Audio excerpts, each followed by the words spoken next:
the end of the day, this was the only family I was ever going to be offered. And we'd hurt each other deeper than anyone ever should.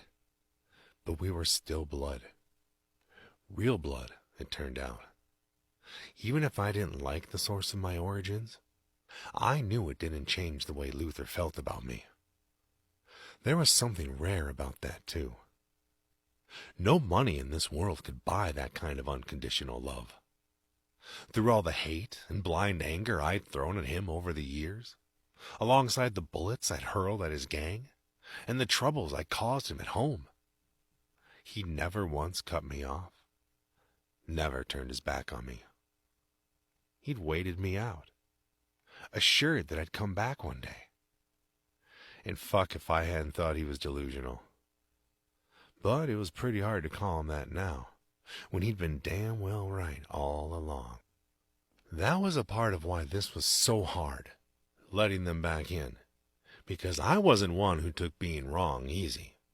But was I really going to let my stubbornness leave this wall up between me and my family?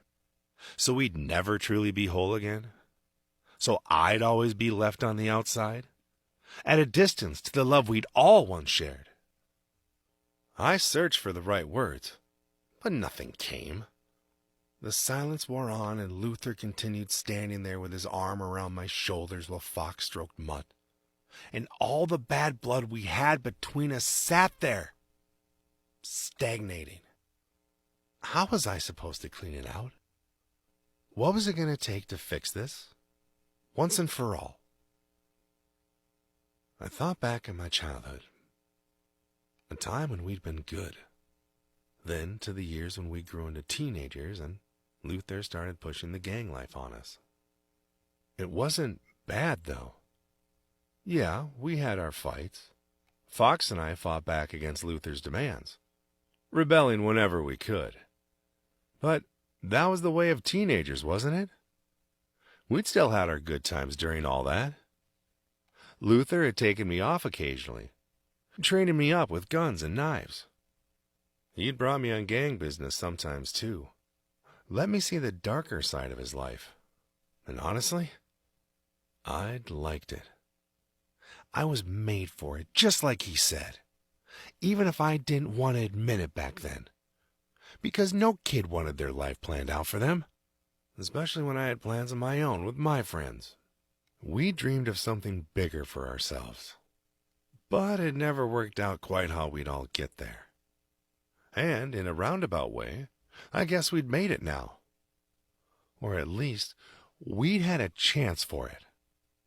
Didn't we all say once that we'd live in a big house together and chase every dawn into existence? Live like those kids did, always? This was it. Our arrival into that.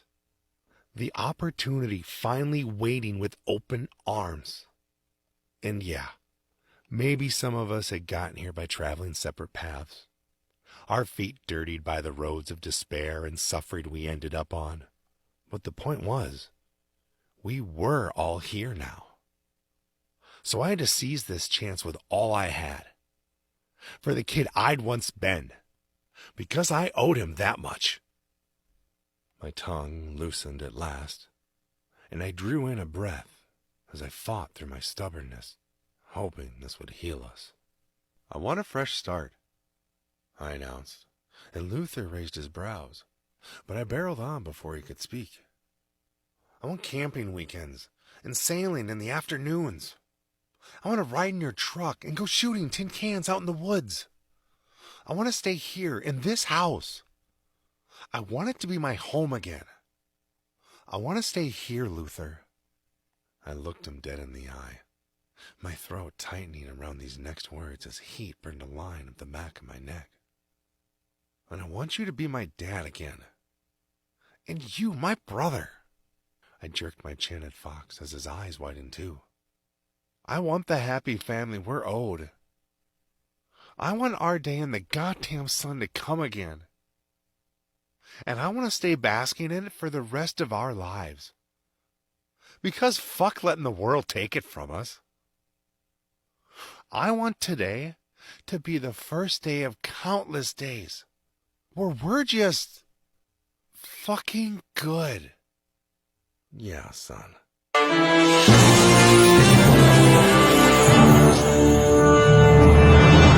Drawing me against his chest, and I melted like a fucking snowman in the sun against him. I'd wanted to get Ryder back for the prank he'd pulled on me by falling out of his locker and pretending I was dead. I'd paid a Medusa guy 50 auras to let his snake hair bite the shit out of me, then lock me in here with the anti-venom in my pocket. Emotion was burning a hole in my chest, and panic ripped down the center of me from what I'd heard. Ryder was walking himself to his death, and I needed to get control of my limbs, chase after them, and stop him. I'd tie him up in the trunk of my car and drive anywhere, making random decisions so fate couldn't catch us. Hold on, Scar. The venom was taking too long to wear off, and I groaned in my throat as I tried to call out for someone to help me. The fake blood on my shirt was starting to dry, and I cursed as I slowly got the movement back in my tongue and lips. Help! I groaned, trying to make my mouth work properly, as I heard someone walk into the locker room. Help me! Hello? Eugene Dipper squeaked in fear. Eugene! I said in what came out as a creepy-ass voice, which echoed around the locker. Who's there? He gasped in fright. Leonite! I forced out. Open the door! I am brave. I am strong. I am a daring underdog, Eugene murmured under his breath. Don't run. Face your fears head on. Become a true fae. The locker door yanked open, and he screamed like a schoolgirl as I tumbled out on top of him, crushing him to the floor, my face pressing to his. Help me! I begged as he struggled to push me off of him, but finally managed to roll me onto my front. Oh, my stars! Did someone stab you? He gasped. No, I slurred. Mavifa! Feck my pocket! He inched closer, bending down and rummaging around, pushing his fingers into my shirt pocket. Not that one, I mumbled. Eugene started patting me down, moving his fingers into my back jeans pocket. Not that one, I repeated, and he went for the left pocket next. Not that one. I snarled, and he shoved me over to check my front pockets. Not that one. I hissed as he went for the right pocket first. Not that one. I snarled as he tried that tiny, nothing, random jeans pocket within a pocket that no one ever used for anything. What the fuck was he thinking?